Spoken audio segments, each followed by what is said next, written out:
गरीब साध साध सब नेक हैं, आप अपनी ठोरे।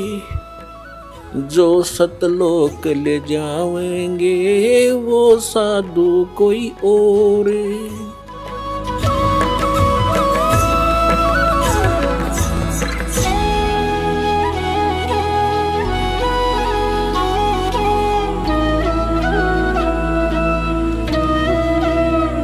पुण्यात्माओं, आपको कितना राहत होने जा रही है, कितना लाभ होने जा रहा है, आप नहीं समझ सकते इसको।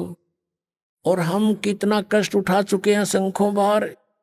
ये तो एक बार के गधे का एक दिन की बता रहे हैं, ये कष्ट एक दिन में ऐसा होता है, और एक गधे का जीवन कितना है। अब इसलिए बताते हैं सतगुरु के उपदेश का। जय सतगुरु की संगत करते सकल कर्म कट जाई, अमरपुरी पर आसन होते जहां धूप ना छाई। यदि सतगुरु की संगत करते, शरण में आ जाते, ये नकली सतगुरुओं की नहीं बात बनती, तो कहते हैं ये कैसा दुख आपके ऊपर हो रहा है, किस प्रकार बाईपास निकालेंगे संत।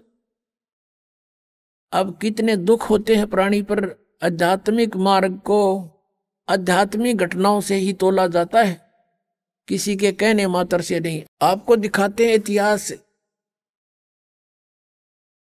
एक पुण्यात्मा का उसके ऊपर कितनी आपदाएं आई, और जो धन आपको प्राप्त होने जा रहा है, जो ज्ञान और भक्ति और विधान आपको मिलने जा रहा है, उससे आपको कितना बेनिफिट होगा, कितना राहत मिलेगी।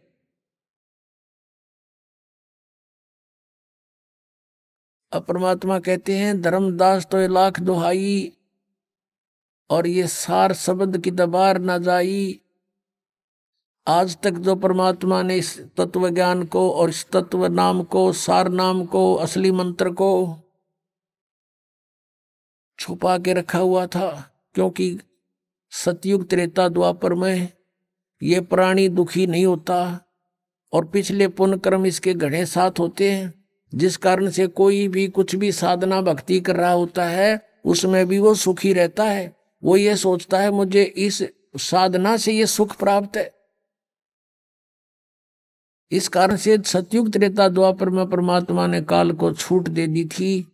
इसने डिमांड की, प्रार्थना की करके मांगा था, और कह दिया था ठीक है भाई, 3 युगों में हम नहीं ले जाएंगे प्राणी, और चौथे युग कलयुग में हम ले जाएंगे। तो आज से कलयुग से पहले का कोई इतिहास दिखा दो, कोई मुसलमान न्यारा बना हो, या ईसाई अलग बना हो, या कोई जैनी अलग बना हो।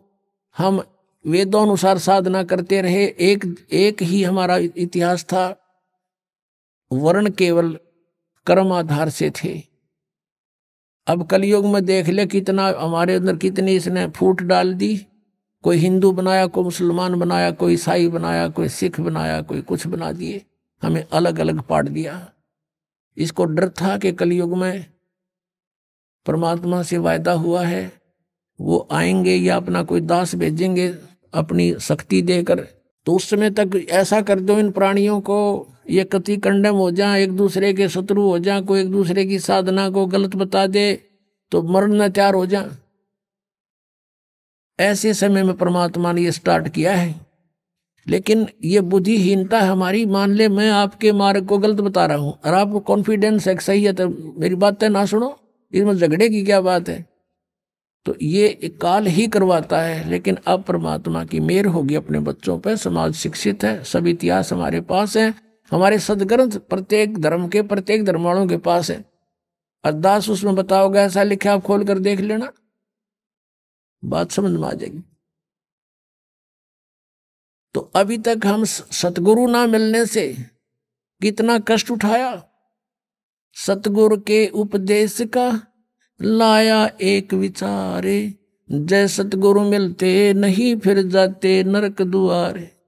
नरक द्वार में दूत सब करते खेचा ताने, उनसे कभू ना छूटता फिर फिरता चारों खानी। चार खानी में भरमता कबू न लगता पारे, सो फेरा सब मिट गया मेरे सतगुरु के उपकार।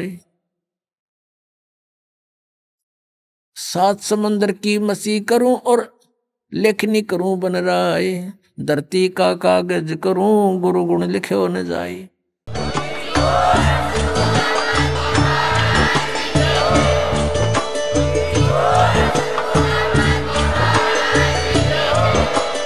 आप सुन रहे थे जगत गुरु तत्वदर्शी संत रामपाल जी महाराज जी के मंगल प्रवचन। अधिक जानकारी के लिए विजिट कीजिए हमारी वेबसाइट www.jagatgururampalji.org। संत रामपाल जी महाराज जी के शुभ आशीर्वाद से पूरे विश्व भर में 500 से भी ज्यादा नाम दीक्षा केंद्र हैं, जिन पर संत रामपाल जी महाराज जी द्वारा ऑनलाइन निशुल्क नाम दीक्षा दी जा रही है। अपने नजदीकी नाम दीक्षा केंद्र का पता करने के लिए संपर्क करें 8222880541।